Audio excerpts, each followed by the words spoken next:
المؤسسه، والسي بشاري ثاني اللي حياتهم كلها قضوها في المؤسسه، راهم فرحانين كي يشوفوا هاد الانوار وسكينه اختنا ثاني، وكل المنظمين امين مصطفى المجدوب، وكذلك امال زاوي، سهام زاوي، وكايا ايفنس ممثله والي المنتدب لدائره للمقاطعه باب الواد، ايضا كل ضيوف الشرف اللي راهم هنا راهم فرحانين اليوم.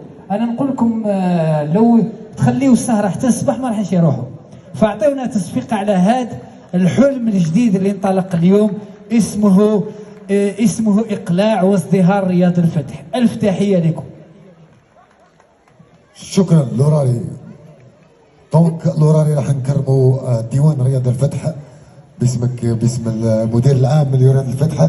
اعطونا تصفيقه تكريم رياض الفتح. اذا مسيو بلال اتقدم لك بالشكر الجزيل بالنيابه عن فرقه التنظيميه لغايا ايفنت وامل زاويه المنظمه والمسؤوله عن هذه. شكرا استاذ. شكرا.